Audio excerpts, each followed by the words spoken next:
C4 kill like that shuts the plan down once again, you're then facing into a 5 versus 3 potentially that sees Shaiko, Bride, and Lem, like we saw in the first round, being given all the time in the world. Speaking of which, it'll be the smoke going down, so at least that late round stall tactic from the smoke canisters has been removed. It's going to be at least one worry removed indeed on the likes of Chaos, as the Jackal scan came in immediately with the follow-up of that PDW-9. Able to take down that smoke, and with that, those smoke canisters, of which none have been deployed before. Shaiko, however, is still going to be trying to challenge out onto the Jackal onto this connected window. Fito is going to be trying to put some rounds back in, though. Not going to be able to find anything as of yet. Attempted wallbang, nothing still. Crying in the meantime onto Rinshiro. He's downstairs trying to clear the ground as he is forcing himself over towards the yellow stairs. But you got to be careful, as it's a Lems right here just waiting to go through that door, and as soon as he does, that's the kill confirmed. 3 and 3, counting down. I felt that's a comfortable part for Crying is when it gets to that mid round, when everything's slowed down a little bit and they say, Crying, go for a walk. And go for a walk, he does, but it's still a couple of kills being traded back and forth regardless. Shaiko did find one, Alem's now been shut down, but look at the 2 players left for BDS. These are the 2 that you want, but equally Red Groove, one of the best support players I have seen in a long time, is going to find a single kill here. His teammates down, should have time to be able to save this one out slightly, but it's Shaiko in a 1 versus 2. Can he find the kill? He finds one, goes for the second and finds it as well. In right here, put themselves up for an optimal position. Only having to win 2 attacking rounds. That's going to be a double kill. Shaiko, no, not like that. That's definitely devastating to Chaos. Brian and Red Groove both gone. Renils will get Rafale. Not sure what's happening there. Shaiko running into the area. That's basically throwing away the big advantage you just got. But Renils already dropped down in the back of the archives right now, but being watched, being held. Alem's able to pick up that kill. But you can see the patience coming out of BDS here. Lots of drone work, lots of alterations, lots of space moving. A great grenade comes out. Renils is down to just under about 1/3 of his HP. One more grenade should be enough to finish him off here. And let's just say, BDS has still got 2 more in the tank. Yeah, the question is, however, do they still think he's in this current position? In the meantime, the heals are coming in into Renils as well. Who is now going aggressive onto Shaiko, indeed. Managing to pick up that kill, but he has to be careful because there comes a double impact and that finishes him off. The stun will be confirming he is indeed down there. And the Lems right here will be able to pick up the kill onto Fito. Now instantly will be pushing up these yellow stairs, confirming that kill, but maybe Shate is in time with the heal. Yes, the last stim pistol is going to be used. It purely is going to be called out. The flashbangs are going to be at least stunning them for a bit longer. But right here, Bride from this window will be able to pick up one. It's Renils now basically the last man standing together with Red Groove here. Well, it's only Red Groove now. Managed to get a little bit of a tag, eventually the kill into Lems. It's a 1-on-3 situation. It's going to be a lot of utility being dumped at him right here, but it's going to be BDS to win it. Management here from Na'Vi, they just don't have the vertical control that G2 decided to get. So this is where we'll see a shift in the push and whether or not this works out for Na'Vi the same way it did for G2. I don't think they're aware of Yuno's current position. He actually did rotate back a bit, just being wary about the fact he might be flanked. But he already made his presence known, and that will be forcing Na'Vi to actually deal with that top floor. And as you see, Doki is going to be rotating up. He's going to be sent to deal with it, but it's going to be Citizen to be able to pick him up. Then Panics will be getting the frag onto Yuno, but as there is still going to be a player left right there who's going to be able to get onto that flank. It's going to be Pengo with 1, but it's instantly being traded out right there by Panics, who's going to be taking a lot of damage from that vertical play to come through. It's going to be up to Virtual Citizen right now to try and stall this out to make sure the plan doesn't go down. And as I say that, it's going to be Panics to stick it. He's going to be going for it, but the drop comes in from Citizen. Is he going to be in time? Yes, he is, and it goes for the drop. The entire thing. Some people don't think it does, but I personally, and you do as well, that I think it does, because it just turns around the complete the course of the round, because suddenly the defenders are on the side where they need to make a push and they need to go for a retake, especially if you're playing up against a multi like Henry. You're just up so aggressive right here, mate. He's going to be able to get a hipfire headshot onto Virtue right there as a DX and extend. And it's going to be a good start right here from the likes of Na'Vi. He's again going to be going, well, in aggressive way right here for the multi unit, extending, trying to get that kill into Pengu, but Pengu knows how to play against the multi right here. The wall is being opened up though. That's going to be allowing him to move through. Nello now with a kill into Kanto. The pre-fire into Yuno will not hit in the end. However, he is going to be going for the flank right there. We'll be dropping that diffuser and Doki with it. As right now, Nello has resorted to his pistol. Flashbang coming in, second one as well. Nello will be jumping right after him though. It's not going to be expected most likely by these players, and it's only up to Pengu now dealing with his, well, basically main operator. This is another thing to learn as well, ladies and gentlemen. If there is a A pulse below. Make sure you clear him, because otherwise you're going to lose some key players in Piano, and Nello will go out the door. He's already used one of his air jabs. I'm not sure if he used another, but won't be too much of a loss. And good harassment with the Evil Eye from Virtue there. They actually tried to go for a double impact right there, but he kind of failed to do so. But it's Doki that just repelled in right there is going to be able to get the kill into Virtue. Smoke Cannon is now being deployed, but will be instantly shut down by Yuno right there. In the meantime, the plant's going down, though. It's just Panics and Kendra left. There's smoke canisters everywhere. It's going to be Citizen to go down. Is this going to be the one that Na'Vi will win? They do have a multi and an after plant situation. Not supposed to lose this, as Bangu is going on the hunt. Panics is going outside and managed to actually get the kill. They need to go for the defuse now. He's going up on the skylight, but they managed to cover themselves perfectly. It needs to be in a hatch drop if they want to be able to stop this, but with 1 second on the clock, it's G2 that will get it. Such as the incredibly strong roam control coming out of them with the Nomad and the Gridlock. The other side of it, of course, is that we've seen a lot of spawn peaks coming out of the side of Virtus Pro so far, but now they're starting to get a handle on that. They shut Pasha down early in this round. Just inside 60 seconds, he's gone, and we're into a 5 versus 4. Voi's going to be going down as well. That puts it in the 4 versus 4, so at least some things have turned it back around somewhat in their favor, but it's not going to be enough just that on its own. Durza taking a decent amount of damage there from Yellow Stairs. And now he's got to be careful, but it's okay. P4 has got his back, and Shockwave's going to go down. But 2 following up on Tempera. That leaves just 2 of them remaining.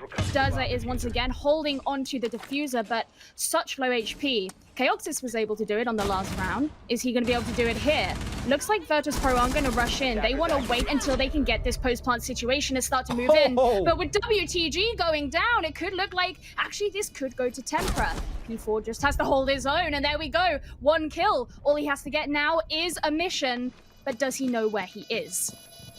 More like a mission's got to be the one to find him and get the defuse off here as well. Yes, it doesn't mean there is anything on side to help with this one, but they know exactly where the diffuser should be coming from, I assume.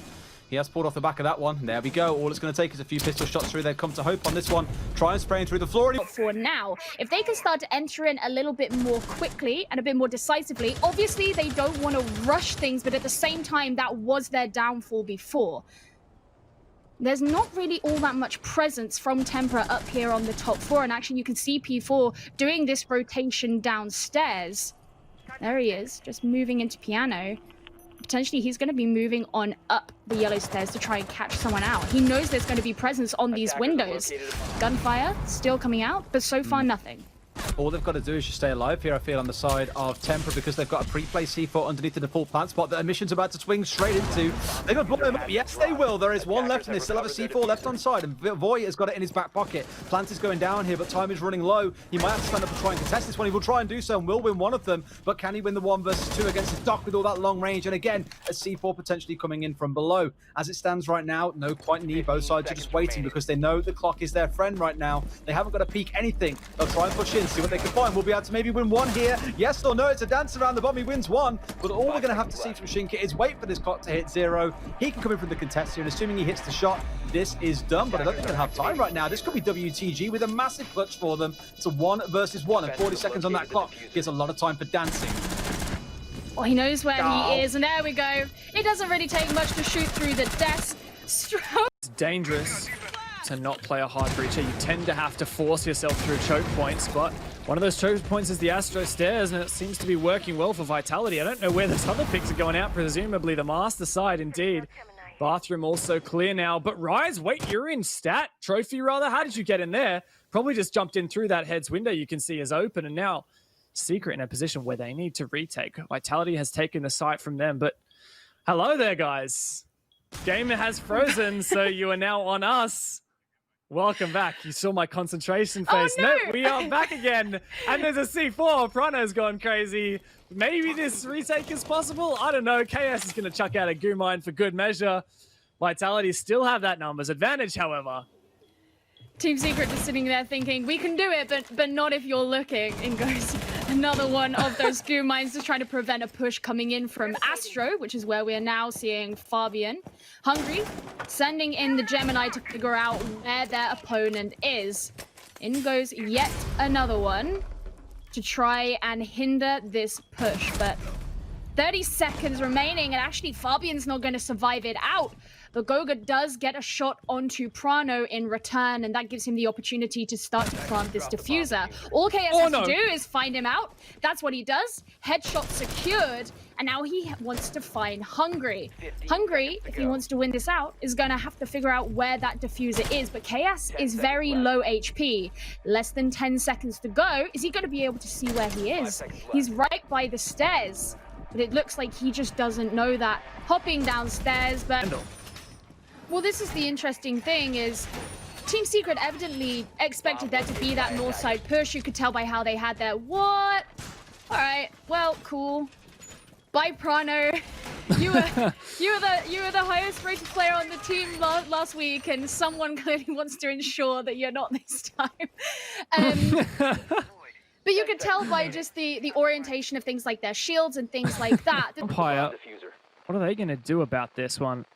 Very much predicting is Corey that a player will attempt to rotate through lobby. So he's watching that angle, ready for someone to go into piano to C4 from below. I think Rogue are looking at this right now thinking this is confusing. Like, it looks like we have the site for free. Where's the catch? And Corey does in fact find someone off on that rotate.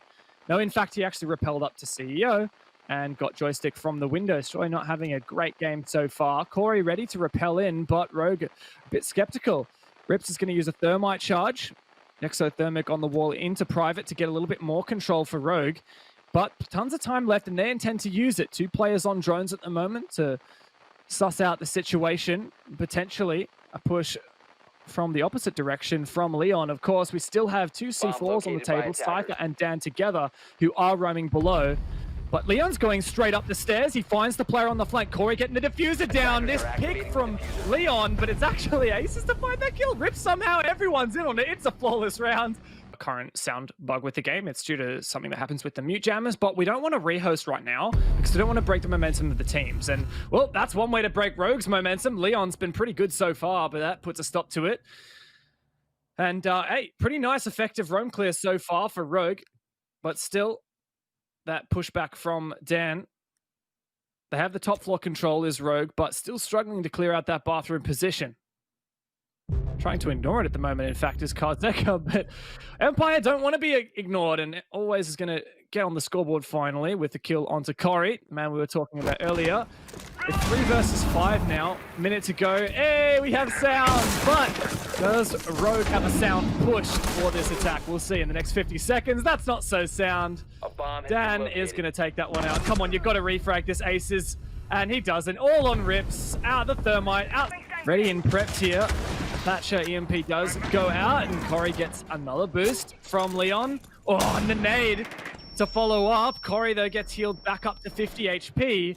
I love this way of just countering the brute force of the utility with the brute force of the overheals from the dock. But all out now of those stims and all out of ADSs, always still has the one grenade that Empire may need to get that kill, but it gets used on Karzeka instead. Corey goes down to the rifle.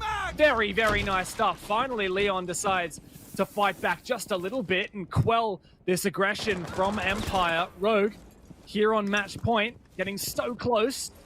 Can they close it? That was very clean there from Leon Gids, but Team Empire, as you say, they do have the man advantage here. And this could put them in a position that they seriously lacked last time they came and tried to attack this site.